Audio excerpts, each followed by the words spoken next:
Good morning বন্ধুরা, welcome back to my channel. আমি তিন্নি তোমাদের সঙ্গে আর একটা নতুন ব্লগ শেয়ার করতে চলে এসেছি। আশা করি তোমরা যে যেখানে আছো সবাই খুব ভালো আছো আর খুব সুস্থ আছো। আর আজ বছরের প্রথম দিন, সবাইকে হ্যাপি নিউ ইয়ার। সবার এই বছরটা খুব ভালো কাটুক আর খুব আনন্দে কাটুক। আর আজ সকাল থেকে ব্লগটা শুরু করলাম, আশা করব ব্লগটা তোমাদের ভীষণ ভালো লাগবে। আর দুদিন মতো হয়েছে আমি ও বাড়ি থেকে এ বাড়ি চলে এসেছি, আর সেই সময় আর ভ্লগ করে উঠতে পারিনি।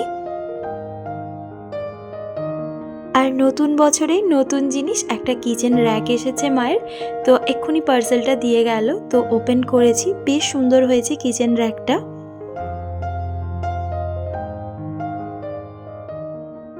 আর আজ যেহেতু 1 জানুয়ারি, আর এই বছর আমাদের কোনো প্ল্যান নেই কোথাও যাওয়ার মতো, তো সেই জন্য আমরা কাল রাতে বসেই ঠিক করেছিলাম যে বাড়িতেই আমরা সবাই মিলে পিকনিক করব।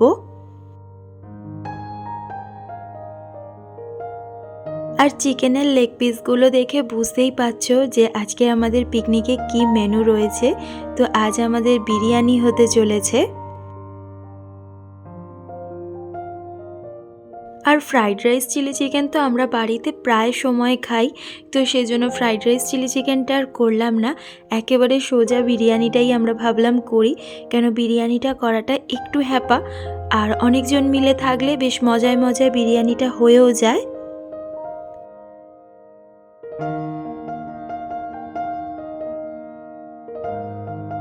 আর আজ যেহেতু আমরা পিকনিক করছি, সেই জন্য আর আজকে কোনো রকম মিক্সি ইউজ করিনি, আজকে সমস্ত মশলাগুলো শিলেই বেটেছি।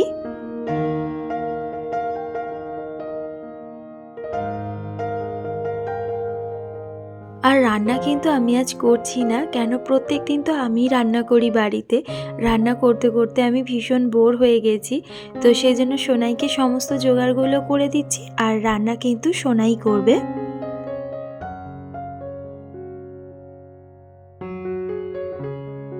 আর চিকেন কিন্তু অনেক সকালবেলা ম্যারিনেট করে রেখেছিলাম, মশলাটা যদিও পরে দিয়েছি। আর দেখো চিকেনের কালারটা কত সুন্দর এসেছে। আর আমরা বিরিয়ানির চিকেনে কিন্তু একদম জল ইউজ করি না, যে টক দইটা মাখানো আছে, টক দই আর চিকেন থেকে যেটুকু জল বেরোবে সেই জল আর এই তেলেই কিন্তু পুরো চিকেনটা রান্না হবে।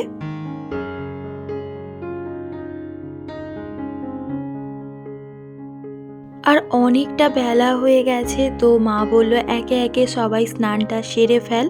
আর সোনাই ওদিকে রান্না করছে, আর আমিও স্নানটা এই ফাঁকে সেরেও ফেললাম।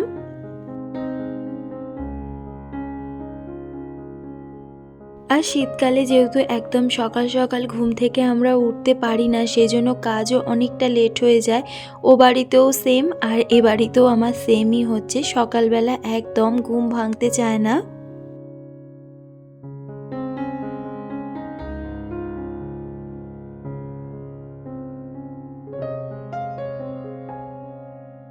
আর ছাদে এত সুন্দর রোদ এসেছে, তো ভাবলাম কিছুক্ষণ ছাদে দাঁড়িয়ে চুলটাকে আগে শুকিয়ে নিই।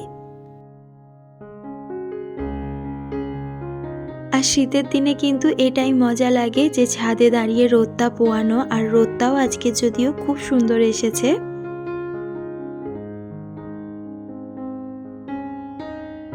আর আমার ভিডিওতে কিন্তু লালিকে বেশি দেখা যায় না, তার কারণ আমি এখানে আসলে ও ক্যামেরাটা ধরে দেয়, তো ক্যামেরার পিছনে ও সবসময় থাকে। আর আজকেরও স্যালাড কাটার দায়িত্ব পেয়েছে, তো সেই ফাঁকে ভাবলাম আমি আজ ওর ভিডিওটা বানিয়ে দিই। আর আমরা এখন সবাই স্নান সেরে চলে এসেছি, আর এসে এবারে কিন্তু বিরিয়ানির লেয়ারিংটা করব। তো আমরা সবাই মিলে লেয়ারিংটা করব বলে এতক্ষণ লেয়ারিংটা হয়ে ওঠেনি।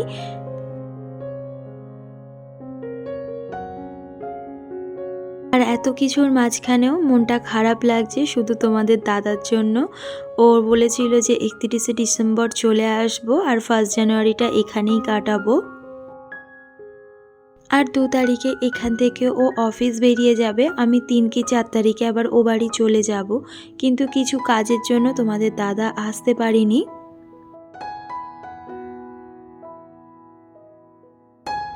আর বছরের এই বিশেষ দিনগুলোতে কিন্তু নিজের মানুষদের কাছে থাকতে ভীষণ ভালো লাগে।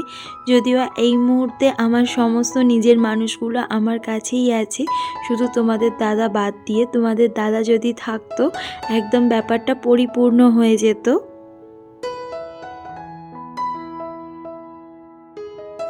আর তোমরা কেমনভাবে নিউ ইয়ার সেলিব্রেশন করলে আমাকে অবশ্যই কমেন্ট করে জানিও। তোমাদের কমেন্ট পড়তে আমার ভীষণই ভালো লাগে।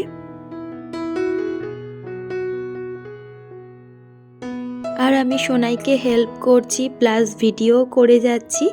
আর তার মধ্যে দেখো তোমাদের সাথে গল্প করতে করতে আমাদের কিন্তু একদম হাঁড়ি সাজানো হয়ে গেছে। আর বেশিরভাগ সময় তো বাইরের বিরিয়ানি খাওয়া হয়, তবে বাড়ির বিরিয়ানির টেস্টটা কিন্তু ভীষণই সুন্দর হয়।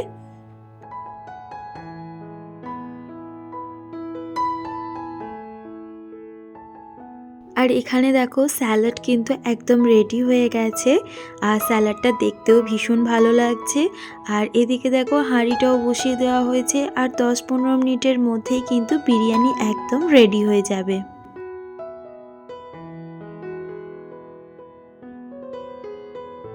আর তোমরা তো জানো আমি নোংরা একদম পছন্দ করি না।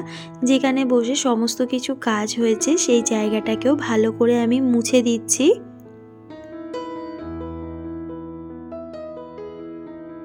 আর দেখো বিরিয়ানিও কিন্তু একদম রেডি হয়ে গেছে। তো চলো আগে খেয়ে নিই, খেয়ে নিয়ে আবার তোমাদের সাথে কথা হচ্ছে।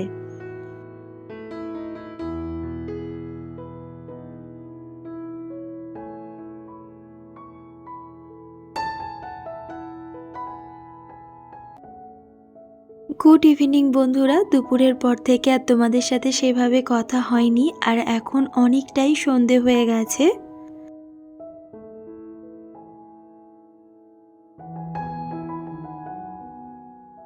আর আমি ও বাড়িতে থাকলে আমার তো স্কিনের একটুও যত্ন নেওয়া হয় না। কখনই বা নেব, এতই কাজ থাকে যে নিজের কথা চিন্তা করবার মতো সময় থাকে না। আর মুখে তো প্রচুর ট্যান পড়ে গেছিল, সেজন্য একটা ট্যান রিমুভিং প্যাক লাগিয়েছিলাম। তো মুখটা দেখছি বেশ ক্লিন হয়েছে। আর চুলটা কাল থেকে ভালো করে আঁচড়ানো হয়নি, সেজন্য চুলটাকে ভালো করে আঁচড়ে নিলাম।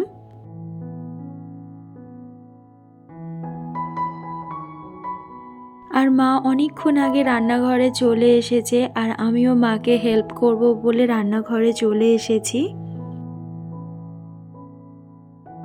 আর আমার ভ্লগগুলো তোমাদের কেমন লাগছে আমাকে অবশ্যই কমেন্ট করে জানিও।